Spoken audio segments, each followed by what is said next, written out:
Bem, agradecendo igualmente a participação, também brilhante, do ministro Augusto César Leite de Carvalho, eu vou me permitir, até por solicitação da organização, tecer algumas considerações rápidas. Eu sei do adiantado da hora, mas eu gostaria de também contribuir, de certa forma, com algumas ideias complementares, que não serão uma repetição daquelas ideias que já foram brilhantemente expostas, para avançarmos um pouco mais nesse debate, até porque esse tema, me parece, ainda vai longe.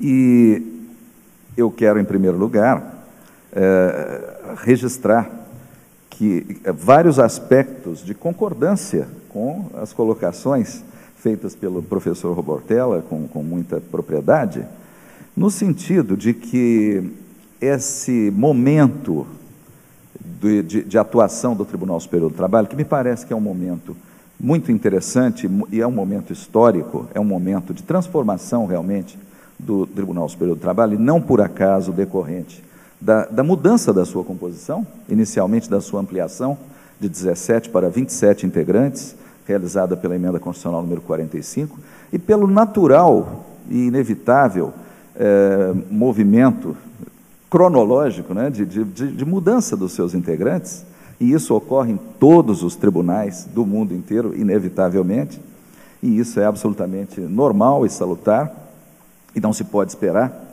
que os tribunais pautem a sua atuação, qualquer tribunal, pelo que já se decidiu no passado, até porque as circunstâncias do momento presente são certamente outras, e não se pode garantir que aqueles ilustres integrantes dos tribunais no passado, com as condições de hoje, decidissem como já decidiram no passado, talvez decidissem exatamente como nós, já que a realidade mudou.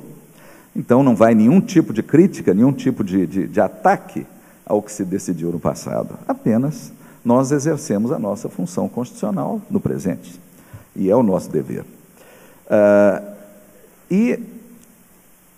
Primeiro ponto de convergência: não queremos ser legisladores. Não queremos mesmo, não pretendemos ser legisladores. Não fomos eleitos para isso. A separação de poderes é uma cláusula pétrea, salutar. A lei é a expressão da vontade geral do povo, através de seus representantes, como também a Constituição, produto de uma Assembleia Nacional Constituinte, democrática, tem que ser concretizada. E esses são os dois polos. Quer dizer, de um lado, nós devemos respeito absoluto à lei. De outro, temos que concretizar a Constituição, e são constituições pós-positivistas, são constituições que correspondem ao paradigma do Estado democrático e social do direito, que não são as constituições liberais do século XVIII e XIX, são constituições detalhistas, são constituições principiológicas, são constituições que buscam resgatar a dimensão valorativa do direito, que o pós-positivismo fez. E resgatou em substituição ao modelo anterior positivista, em que o juiz era apenas a boca da lei. Hoje nós temos o juiz concretizador das normas constitucionais e também das normas legais. E o tempo é muito curto, eu queria só mencionar também um outro aspecto que me parece importante.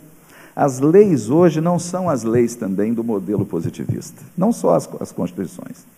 As leis hoje trabalham cada vez mais com conceitos jurídicos indeterminados, com cláusulas gerais, ou seja, os próprios legisladores delegam para os julgadores o papel de completar o comando normativo. Esse fenômeno é um fenômeno cada vez mais frequente, que ocorre nas sociedades de massas, democráticas, pós-modernas, pós-positivistas de todo o mundo. No Brasil isso é muito claro. Há dois aspectos que levam o legislador a assim atuar. Primeiro, justamente porque as sociedades são cada vez mais complexas e especializadas. O legislador é realmente incapaz, ele não pode regular todas as situações que decorrerão daqueles processos econômicos, políticos e sociais que essas sociedades criam em tempo real, numa sociedade informatizada. Então não é possível que o legislador preveja todas as situações. Ele dá o tom, ele dá o rumo. E havendo conflitos, o julgador terá que julgar o caso concreto, não há o non-liquid, né? E o julgador vai ter que aplicar princípios constitucionais, princípios legais e completar o comando normativo, naquela ideia de Kelsen, né? Ou seja, a lei do caso concreto, a norma, melhor dizendo, do caso concreto, ela é produzida sem conflito pelas partes, através do contrato, com conflito pelo juiz. Na pirâmide normativa, a última etapa é essa, e cabe a nós, havendo conflito, dizer qual é a norma que vai dar a solução justa do caso concreto. Então, é o primeiro aspecto. Segundo aspecto, a chamada judicialização da política. O legislador, às vezes, e cada vez mais, quando há polêmica, se omite e deixa para o judiciário. Então, não somos nós que buscamos a solução desses casos. Só em momentos de crise, é que o Congresso funciona em tempo integral, em regime de urgência, 2 dias seguidos, de madrugada, não é? Aí julga, decide, aí legisla. Não sendo assim, cabe ao judiciário, não é? Vai acabar cabendo ao Poder Judiciário a solução.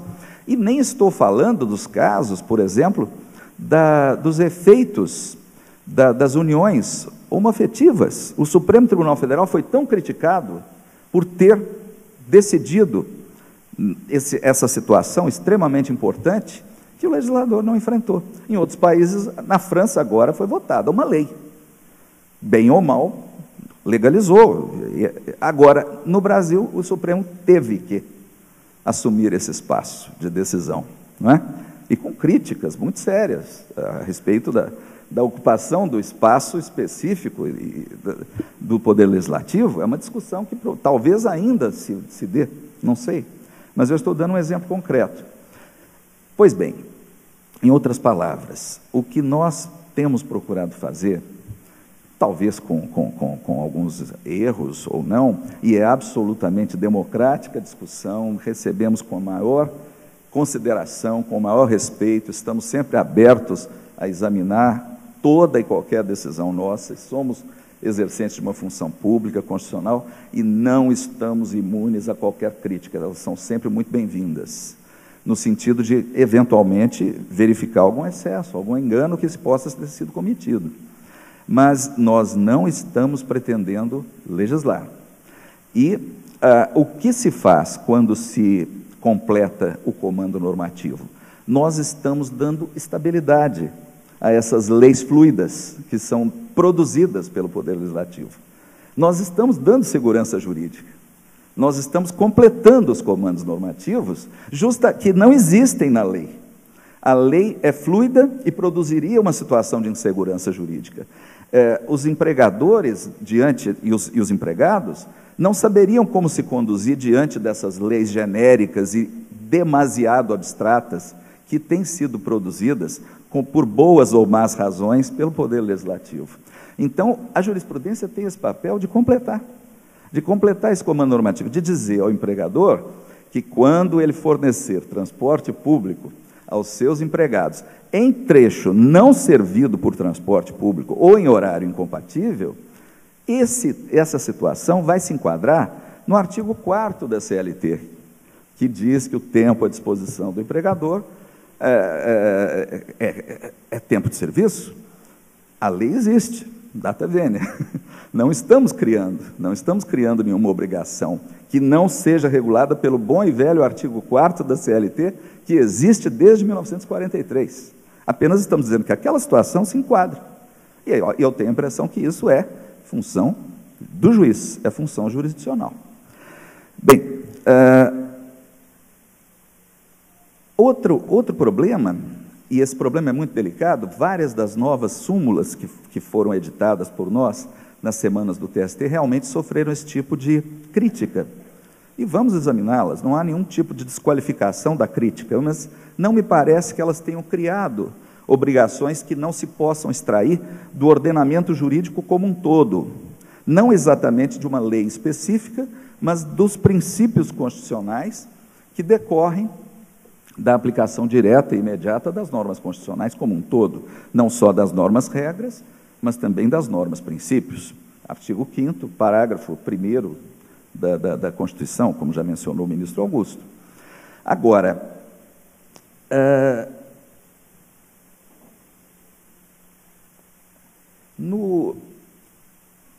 esse é um aspecto. Outro aspecto é o seguinte, é a mudança da jurisprudência. Quando é que a jurisprudência muda? Em qualquer país. Há 3 situações que levam à mudança da jurisprudência, me parece. A primeira é simples e será consensual. As normas de regência do caso mudam. Aí é fácil. Aí todos nós concordamos que a jurisprudência tem que se adequar. Ninguém poderá razoavelmente criticar a mudança dos precedentes. Segunda situação, a chamada interpretação evolutiva, que foi bem mencionada pelo professor Robortella. Os fatos que levaram à adoção do precedente não mais existem, surgiram outros fatos, a realidade social mudou e os tribunais reconhecem, proclamam a mudança das premissas fáticas que levaram à edição dos precedentes, e a crítica do professor Robortella também aos precedentes que se basearam em fatos anteriores que não mais existem é exatamente a mesma, e nós estamos de acordo. Não são essas 2 situações que causam problema. A terceira situação é que é mais delicada. Os fatos continuam basicamente os mesmos. O tribunal mudou seu entendimento a respeito desses fatos, né? Esse é o ponto mais delicado e que causa maiores resistências naturais. O mesmo tribunal, às vezes, com a mesma composição, muda. Ou, mais frequentemente, mudou a composição do tribunal e o novo órgão colegiado, investido da sua prerrogativa constitucional e legal, passa a entender de modo diferente qual é a melhor solução para o caso concreto. E aqui, nós que temos uma concepção pós-positivista, do Orkin, etc., nós realmente acreditamos que há só uma única solução correta para determinado conflito de interesses, porque senão vamos cair no decisionismo judicial, que é perigosíssimo e que também não queremos adotar. Concordo com o professor Robortella que é um perigo terrível, quer dizer, os tribunais decidirem como quiserem, o chamado discricionarismo judicial. Não queremos isso. Nós temos que decidir convictos de que aquela solução é a melhor, por razões devidamente fundamentadas e sujeitas ao crivo das partes, ao crivo do contraditório, ao crivo dos recursos e o reexame final do Supremo Tribunal Federal, no caso do Tribunal Superior do Trabalho. Agora, objetivamente, o tempo é muito curto. O Tribunal Superior do Trabalho, hoje, é composto, claro, constitucionalmente de 27 ministros, há uma vaga, o ministro Manos aposentou-se, são 26. Dos 26 hoje, 8 apenas foram nomeados pelo presidente Fernando Henrique Cardoso. Os outros 18 já foram nomeados pelos presidentes Lula e Dilma. Se fosse automático, se fosse caricaturalmente automático, a mudança talvez fosse muito maior. E não é. Porque, evidentemente, não há uma relação automática de causa e efeito entre uma coisa e outra. Falando mais claramente, na semana do TST, nos ditos avanços, alguns dos ministros, dos 8, votaram a favor do avanço. E alguns dos 18 votaram contra. Não é. Eu quero dizer exatamente que não é automático. Não é uma coisa absolutamente automática. As posições são mais fluidas, não há nenhum tipo de compromisso ideológico, para falar muito claro a respeito disso. Eu me refiro não ao professor Robortella, mas há artigos doutrinários que chegaram a dizer que a nossa mudança foi uma mudança ideológica, né? como se a ideologia não fosse algo inerente a qualquer atuação humana. Há 2 conceitos aí de ideologia, né? Claro, a colocação é feita no sentido pejorativo do termo, no sentido de distorcer algo em nome de ideais, etc. Pois bem, e por que é que a semana do TST tem sido feita nos últimos 2 anos? O ministro Augusto colocou, é que o problema dos precedentes judiciais, e aqui não dá para aprofundar muito, é que os precedentes são realmente, pelo menos para mim, um mal necessário da atividade judicante. E eu falo dos precedentes persuasivos, eu não estou falando das súmulas vinculantes. Eu, pessoalmente, já escrevi 2 artigos críticos a respeito da súmula vinculante. Eu tenho extrema reserva com relação à súmula vinculante, porque ela engessa a discussão jurisprudencial. Uma vez editada uma súmula vinculante, nenhum advogado de empresa ou de trabalhador vai conseguir mudar. Não dá para mudar depois, simplesmente porque os tribunais, eles vivem de decisões das instâncias ordinárias. Outra coisa, quando se critica um avanço do Tribunal Superior do Trabalho a respeito das súmulas e OJs, é preciso que se saiba que isso também não nasceu da cabeça iluminada dos ministros. Nós julgamos casos concretos e nós nos baseamos nos precedentes dos tribunais regionais. A fundamentação que leva, ou que levou às modificações ou ditos avanços, nasceram dos tribunais regionais e da primeiro grau. O que aconteceu no passado, e pode continuar a acontecer, é um risco que sempre existe, é que os tribunais regionais e a primeira instância decidam maciçamente num sentido e o Tribunal Superior do Trabalho casse. Não é? Já aconteceu. Eu ingressei na magistratura em 1988. Quando eu entrei em 1988, a substituição processual foi adotada de maneira intensa em Minas Gerais. Eu decidi vários casos, o tribunal também. Anos e anos e anos depois, chegava no TST, cassava por falta de legitimidade. E tudo aquilo que tinha sido decidido pelo primeiro e pelo segundo grau caía por terra. A substituição processual, o cancelamento da súmula 310, não é? Todos os que são mais antigos se lembram bem dos efeitos disso. Fala-se que as decisões do TST ferem a segurança jurídica. Bom, segurança jurídica é um conceito jurídico também importantíssimo, mas indeterminado. Segurança jurídica para quem?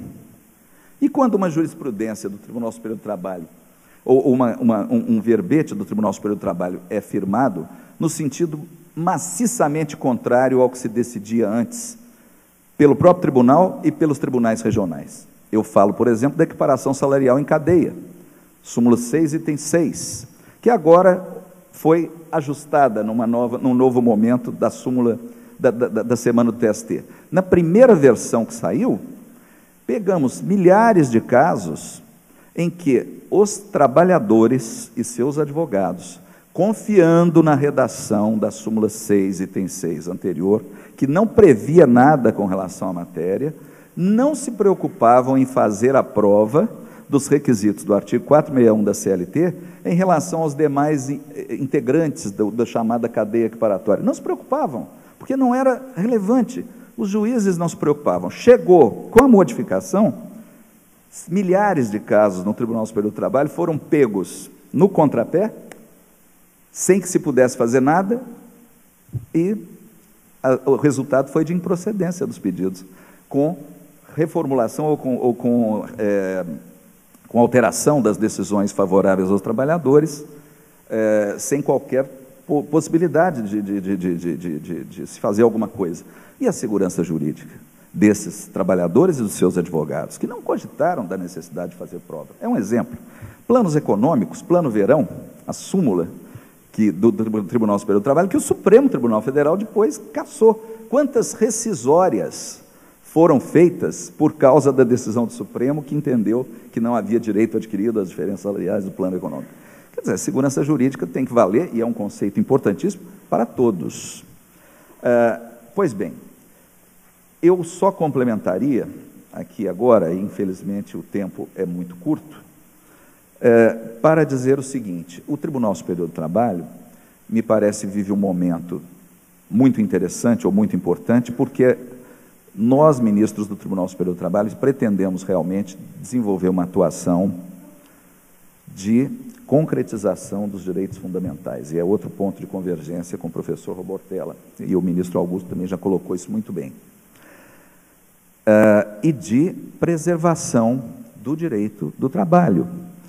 Não temos realmente a mesma concepção que o Tribunal Superior do Trabalho, no passado, já teve, e não vai nenhuma crítica aos seus ilustres integrantes anteriores. Apenas temos uma concepção diferente a respeito. Nós realmente temos uma concepção de firme defesa dos princípios fundamentais que regem o direito do trabalho e que ainda justificam a sua existência. Devemos sim levar em conta as alterações do mundo do trabalho, mas essas alterações do mundo do trabalho não podem ser levadas em conta de modo a descaracterizar, a desnaturar ou a destruir a razão de ser própria do direito do trabalho, que é uma relação entre capital e trabalho regida pela hipossuficiência econômica ou jurídica existente entre as duas partes e que exigem realmente a preservação de uma legislação protecionista. Não é a justiça que é protecionista, é a própria razão de ser do direito do trabalho e do ordenamento jurídico trabalhista que exigem essa atuação firme do direito do trabalho.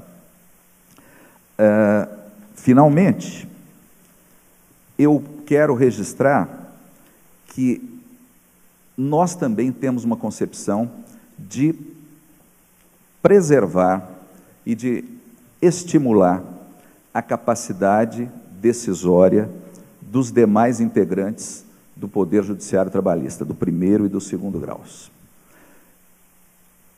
Uma coisa é a chamada disciplina judiciária, outra coisa é a previsibilidade das decisões. É preciso distinguir esses dois conceitos que muitas vezes são misturados. Não pretendemos, eu pessoalmente, na ENAMAT e entre nós, eu não gosto, realmente não gosto da expressão disciplina judiciária, que alguns colegas adotam. Eu acho que não é uma questão de disciplina, e isso bate com a primeira colocação do professor Robortella também. Os juízes aplicam as súmulas apenas porque elas estão dizendo determinada coisa. As súmulas têm que ser persuasivas realmente. Por outro lado, é preciso compreender que o juiz de primeiro e de segundo graus, como também nós, ministros, não atuamos individualmente no vazio. Ou seja, uma decisão de primeiro grau que é frontalmente contrária a uma decisão, a um precedente do Tribunal Superior do Trabalho ou do próprio Tribunal Regional do Trabalho, em princípio está destinada a ser reformada, simplesmente porque esse já é o entendimento consolidado do Tribunal Regional, em primeiro plano, e depois do Tribunal Superior do Trabalho.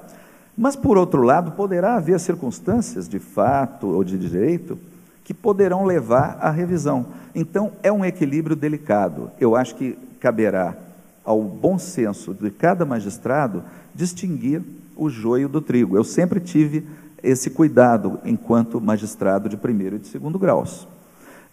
Em geral, eu me adaptava aos precedentes judiciais dos tribunais regional e Tribunal Superior do Trabalho. Mas, em casos em que houvesse bons motivos para uma decisão distinta, a técnica do distinguishing, né, do direito norte-americano, ou até fatos ou fundamentos de direito que poderiam levar a um entendimento diferente, eu assim o fazia. O que é importante perceber é que essa discussão, ela tem que ser dada, me parece, ela tem que ser travada no plano realmente das ideias, como certamente o professor Robortella aqui bem representou. Agora, há colocações outras que têm sido feitas, no sentido de que nós estamos legislando, estamos atuando ideologicamente, e absolutamente não é isso. Eu acho que é importante que nós tenhamos essa oportunidade para procurar explicar a profundidade dos motivos que levaram à alteração das súmulas. Os senhores tiveram uma pequena demonstração nas brilhantes colocações do ministro Augusto César. As questões são muito mais complexas do que parecem, e há fundamentos sólidos para levar à alteração da jurisprudência. Nós queremos discutir, sim. Outras sugestões de alteração das súmulas poderão ser examinadas em uma nova semana do TST, não há nenhuma previsão, mas poderá ser retomado. E eu também queria registrar que várias das críticas feitas pelo professor Robortella, as súmulas, são súmulas que não foram alteradas pelas semanas do TST, são súmulas antigas, são súmulas anteriores do Tribunal Superior do Trabalho na sua composição anterior, mas estamos prontos. Quem sabe numa próxima semana do Tribunal Superior do Trabalho poderemos examinar, não é isso? Eu peço desculpas pelo desalinhamento das minhas colocações, eu apenas queria trazer mais esses elementos à consideração de todos e louvar muito o Tribunal Regional do Trabalho da 15ª Região, na sua direção, a sua escola judicial, pela oportunidade que nos deram de tentar dialogar com os operadores do direito em geral, e eu acho que nós do Tribunal Superior do Trabalho, nós já discutimos isso entre nós, estamos talvez pecando por não estarmos mais próximos dos jurisdicionados em geral, dos operadores do direito, dos senhores advogados, dos desembargadores federais do trabalho, dos magistrados de primeiro grau, das suas entidades associativas, no sentido de demonstrar aquilo que realmente está nos levando a fazer essa profunda revisão da nossa jurisprudência, que não é uma jurisprudência contrária ao que o primeiro e o segundo graus estão decidindo. Ao contrário, nós estamos realmente procurando estabelecer uma maior capilaridade de todos os órgãos da Justiça do Trabalho. E, dito isso, eu declaro encerrado o painel e agradeço a todos.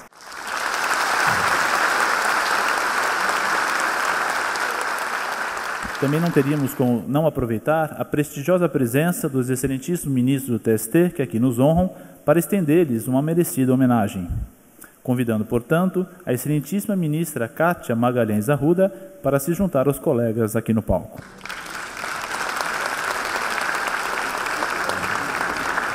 E para a outorga da máxima comenda da 15ª Região, convidamos o excelentíssimo presidente do Tribunal, desembargador Flávio Cooper. Participamos que a homenagem à doutora Kátia foi proposta pelo desembargador Renato Burato, que por motivos alheios à sua vontade não pôde comparecer.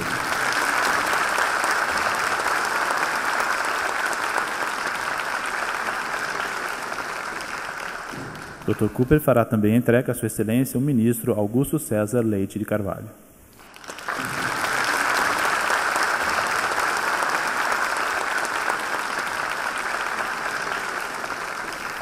E para a outorga, o excelentíssimo ministro, Dr. José Roberto Freire Pimenta, pedimos a presença da proponente da homenagem, desembargadora Ana Paula Pellegrina Lockmann.